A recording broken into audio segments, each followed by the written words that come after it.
মিয়ানমারের রাখাইন রাজ্যে চলমান অস্থিরতার কেন্দ্রে এখন আরাকান আর্মি। দেশটির পশ্চিমাঞ্চল জুড়ে তাদের ক্রমবর্ধমান শক্তি সঞ্চার নতুন করে সংকটের ইঙ্গিত দিচ্ছে। আর এরই প্রেক্ষিতে বাংলাদেশ সীমান্ত ঘেঁষে স্বাধীন আরাকান রাষ্ট্র গঠনের সম্ভাবনা তৈরি হয়েছে, যা দক্ষিণ এশিয়ার আঞ্চলিক রাজনীতিকে নতুন করে উত্তপ্ত করে তুলেছে। উদ্ভূত এ পরিস্থিতিতে মিয়ানমার সীমান্তবর্তী বাংলাদেশ ভূখণ্ডে সৃষ্টি হয়েছে শঙ্কা।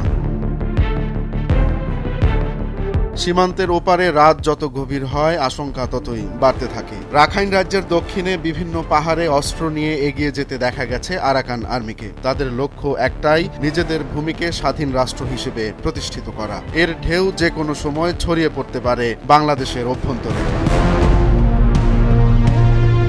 জানা গেছে, রাখাইন রাজ্যের ৮০% এলাকা ইতোমধ্যে দখলে নিয়েছে বিদ্রোহী গোষ্ঠী আরাকান আর্মি। সামরিক সদর দপ্তর সহ প্রায় সব সামরিক স্থাপনা দখল করেছে আরাকান আর্মি। এখন শোনা যাচ্ছে স্বাধীন রাষ্ট্র ঘোষণা করাই হবে তাদের চূড়ান্ত পরিকল্পনা। নতুন এই রাষ্ট্রের নাম হতে পারে আরাকান। ফলে বাংলাদেশে বসবাসকারী রোহিঙ্গাদের দেশটিতে ফেরত যাওয়া নিয়ে সৃষ্টি হয়েছে আশঙ্কা।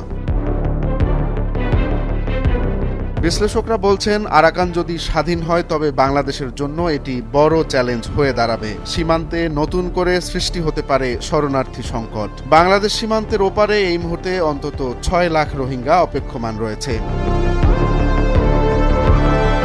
কক্সবাজারের টেকনাফ সীমান্তে ইতোমধ্যে নিরাপত্তা ব্যবস্থা জোরদার করেছে বাংলাদেশ। তবে ভূ রাজনৈতিক বিশ্লেষকদের মতে, আরাকানের স্বাধীনতা শুধু মানবিক সংকট নয়, এটি আঞ্চলিক রাজনীতিতে বড় প্রভাব ফেলতে পারে। বিষয়টি বাংলাদেশের জন্য স্বস্তিকর নাও হতে পারে। রাখাইন রাজ্যের ভূ রাজনৈতিক অবস্থান খুবই গুরুত্বপূর্ণ। এখানে রয়েছে প্রাকৃতিক সম্পদ ও সমুদ্রপথ। চীন, ভারত উভয় দেশই এ অঞ্চলে নিজেদের অবস্থান শক্তিশালী করতে আগ্রহী। চীন সেখানে গভীর সমুদ্র বন্দর নির্মাণ করছে। ভারতও বিনিয়োগ করেছে কালাদান প্রকল্পে। তবে বাংলাদেশের জন্য এ সংকট শুধু কূটনৈতিক নয়, নিরাপত্তাজনিত। ভূ রাজনৈতিক বিশ্লেষকরা বলছেন, সীমান্তে নিরাপত্তা নিশ্চিত করা এবং রোহিঙ্গা প্রত্যাবাসনের বিষয়টি এক্ষেত্রে আরও জটিল হয়ে উঠতে পারে।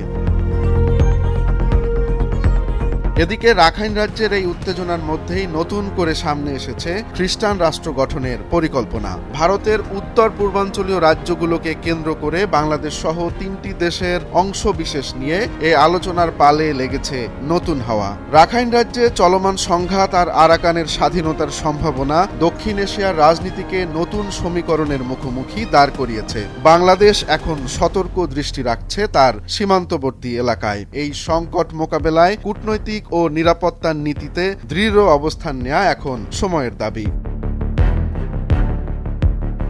রোমান্স তালুকদার, নয়া দিগন্ত।